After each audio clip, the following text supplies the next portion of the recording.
తులవారికి గనక చూసుకుంటే మీకు 6వ భావంలో శని ఉంటూ 3వ భావాన్ని వీక్షిస్తున్నాడు. 6లో శని ఉండడం చాలా మంచిది. భాగ్యభావంలో గురువు ఉన్నాడు.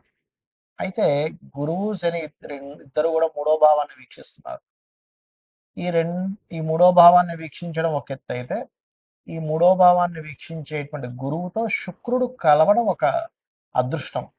అది ఎటువంటి అదృష్టాన్ని తెచ్చిపెడుతుంది, ఎటువంటి విషయాల్లో మీకు బాగుంది అనేటువంటి విషయాలు, మరి ఎటువంటి విషయాల పట్ల మీరు జాగ్రత్తగా ఉండాలనేటువంటి చూసుకున్నట్లయితే, ఈ యొక్క అంశాలు చెప్తుంది నేనైనప్పటికీ చెప్పిస్తుంది సాక్షాత్ లలిత అమ్మవారిగా భావిస్తూ, ఆ లలితాంబిక అమ్మవారి యొక్క అనుగ్రహం మీకు పరిపూర్ణంగా కలగాలని మనస్ఫూర్తిగా కోరుకుంటూ, ఇక్కడ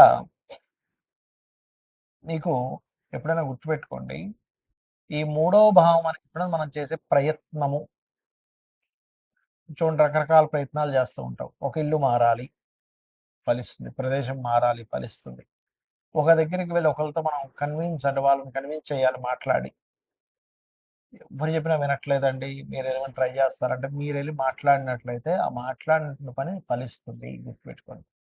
అయితే ఇందులో మనకి 3వ భావాన్ని జ్యోతిష్ శాస్త్రంలో దారిద్ర స్థానము, కమ్యూనికేషన్ హౌస్, ప్రయత్న స్థానం కూడా చెప్పారు. పౌరుష పరాక్రమాలు, దారిద్రము, ప్రయత్నము, కమ్యూనికేషన్స్ ఇవన్నీ చెప్పారు. మరి ఎవరికైనా ఇంకా కమ్యూనికేషన్స్ ఎందుకో మిస్కమ్యూనికేషన్స్ అవుతున్నాయి అనుకునేటువంటి వారు ఓం కర్పూర వీటి కామోద సమాకర్ష దిగంతరాయే నమః అనే మంత్రం చేయండి. రెండవది ఏంటి అంటే, మరి కొంతమందికి దారిద్రం విపరీతమైన ఇబ్బంది ఉందంటే, మాకేంటో పోవట్లేదు దారిద్రం అన్నప్పుడు అద్భుతమైన మంత్రం ఉంది లలితా సహస్రనామాల్లో. ఓం కనకాంగద కేయూర కమనీయ భుజాన్వితాయే నమః. ఖచ్చితంగా దారిద్ర నాశనం జరుగుతుంది దానివల్ల. అయితే ఎవరికైనా చిన్నపిల్లలకు ఉంది కాంబినేషన్, ఇప్పుడు నడుస్తున్న గోచారం ఏం చేస్తుందంటే, ఆ చిన్నపిల్లలకి ఇంకొక సిబ్లింగ్ పుట్టడానికి కూడా ఈ యొక్క గోచార అనుగ్రహం ఉంటుంది. కొంతమందికి చూడండి తులా లగ్నంలో పుట్టారు, అడుగుతుంటారు ఏమండి మా అబ్బాయి జాతక పరంగా ఇంకో సిస్టర్ గాని బ్రదర్ గాని ఉన్నారా? దీనికి ఏంటంటే వాళ్ళ పర్సనల్ చార్ట్లో 3వ భావం ఫలకృతంగా ఉంటుంది. లేదు అంటే ఇక్కడ గోచారంలో ఫలకృత సంబంధించినటువంటి గ్రహస్థితి వచ్చినందుకు కూడా ఇక్కడ అనుకూలిస్తుంది. అయితే ఇక్కడ 6వ భావంలో శని ఉన్నందుకు ఉద్యోగ అవకాశాలు బ్రహ్మాండంగా వస్తాయి. కాకపోతే బ్యాంకింగు, టీచింగు, ఏదైనా నేర్పడము, లేకపోతే గైడింగ్ చేసేటువంటి మనకి చూడండి కొన్ని కన్సల్టెన్సీ సెంటర్స్ ఉంటాయి.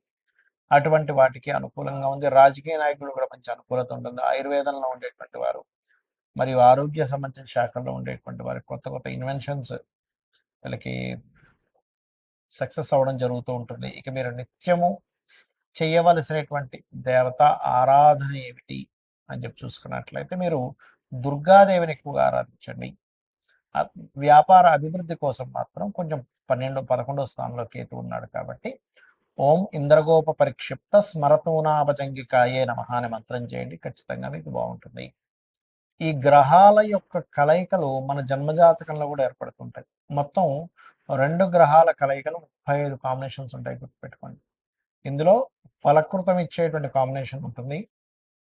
మధ్యస్థంగా అంటే ఆ యొక్క కాంబినేషన్ మీకు మంచి చేస్తుంది, కొంత ఇబ్బంది ఇస్తుంది, కొన్ని బాగా ఇబ్బందిని ఇచ్చేటువంటివి ఉంటాయి.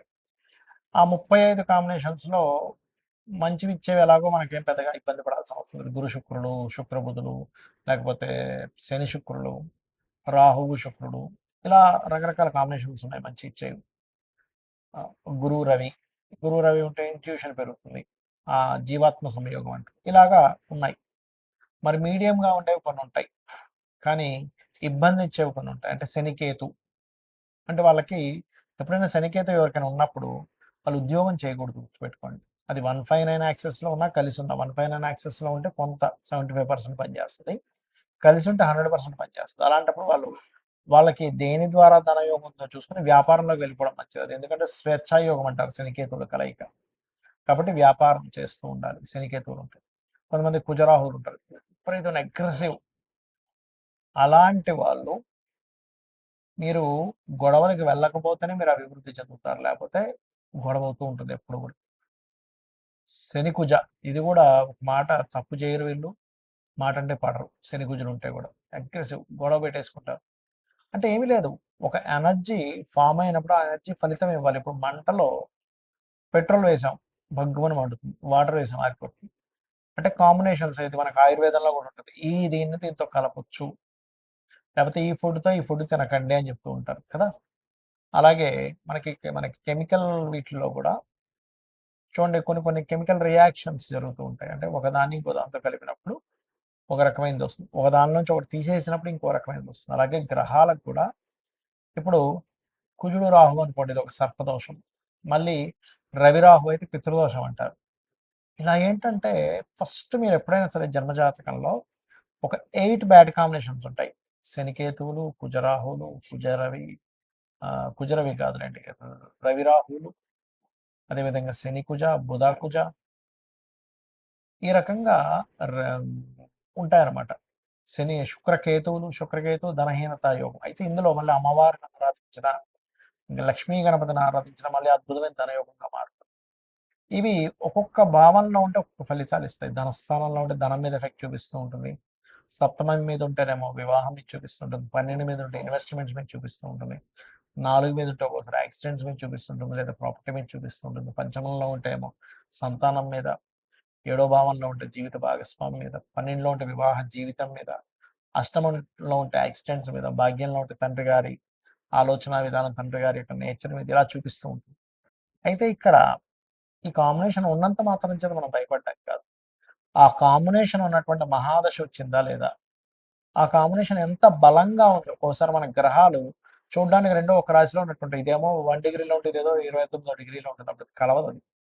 ఎందుకంటే చాలా ఎక్కువ డిగ్రీలు ఉంది. కాబట్టి మీకు అది కనీసం 10 డిగ్రీల లోపల ఉండాలి. 10 డిగ్రీలు మినిమం ఉంటేనే దాని ప్రభావం ఎక్కువగా ఉంటుంది.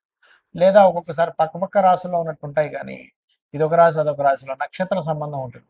అంటే ఉదాహరణకి ధనిష్ట నక్షత్రం, మృగశిర నక్షత్రము, లేకపోతే ఈ కుజ నక్షత్రాలు 2 పాదాలు అందులో, 2 పాదాలు ఇందులో ఉంటుంటాయి. లేదా గురు నక్షత్రాలు కూడా పునర్వసు, విశాఖ లేదా పూర్వభద్ర 3 పాదాలు ఒక దాంట్లో ఉంటే 4వ పాదం ఇంకో రాశిలో ఉంటుంది. ఆ రకంగా పాదాలు మారినప్పుడు రవి నక్షత్రాలు కూడా, ఇప్పుడు కృత్తిక ఉంది, కృతిక 1వ పాదం మేషంలో ఉంటే 2, 3, 4 పాదాలు వృషభంలో ఉంటుంది. అదేవిధంగా ఉత్తరాషాఢ కూడా ఉంటుంది. 1వ పాదం ఒక దాంట్లో ఉంటే సింహంలో ఉంటే 3 పాదాలు కన్యలో ఉంటాయి. ఉత్తరాషాఢ కూడా 1వ పాదం మకరంలో, ధనస్సులో ఉంటే మకరంలో మరో 3 పాదాలు ఉంటాయి.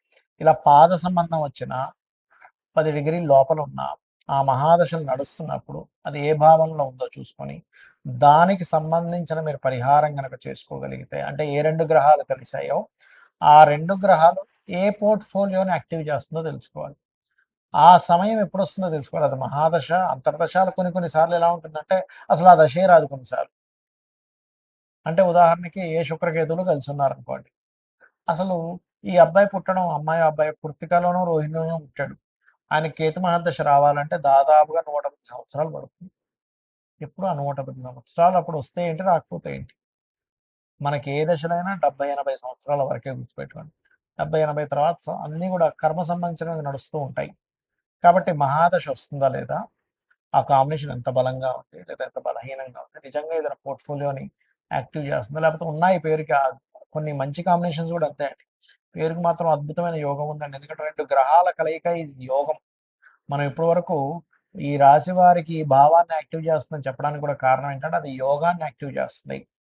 కాబట్టి మీకు ఏదైనా ఇప్పుడు నేను చెప్పినటువంటి కాంబినేషన్స్‌లో ఏదైనా పలానా భావంలో ఉంది, ఆ మహాదశ నడుస్తుంది. అంటే శుక్రకేతువులు కలిసిన శుక్రుడి దశ గాని, కేతు దశ గాని నడుస్తుంటే అది యాక్టివ్ అయిపోతుంది. లేదా శుక్రుడిలో కేతు, లేదా శని కుజులు కలిసినారు, శనిలో కుజుడు లేకపోతే కుజుల్లో శని యాక్టివ్ అవుతూ ఉంటుంది. అదేవిధంగా రవి రాహువు కుజుడు, శనికేతువులు ఇలా అది యాక్టివ్ అయినప్పుడు దానికి సంబంధించిన దానం ఇవ్వండి. ఖచ్చితంగా మీరు చాలా పెద్ద ఎఫెక్ట్ నుంచి బయటపడతారు. దానికి సంబంధించిన దానం ఇవ్వడం. ఇప్పుడు శనికేతువులు ఉన్నారు, వెంకటేశ్వర స్వామి ఆలయానికి వెళ్ళడం. కుజరాహులు ఉన్నారు, నరసింహస్వామి లేదా దుర్గా ఆలయానికి వెళ్ళడం. రవిరాహులు ఉన్నారు, పితృదేవత ఆరాధన చేయడము మరియు సూర్యాలయాలు, దుర్గా ఆలయాలకు వెళ్ళడం. బుధకుజులు ఉన్నారు, విష్ణు సహస్రనామాలు చదువుకోవడము మరియు లక్ష్మీ నరసింహస్వామి ఆరాధన కూడా చేసుకోవచ్చు అక్కడ. మరియు అదేవిధంగా కుజరాహులు ఉన్నారు, నరసింహస్వామి ఆరాధన చేయడం లేదా రుద్రం చదువుకోవడం. ఇవి చేసినట్లయితే ఖచ్చితంగా మీకు అన్ని విధాలా బాగుంటుంది.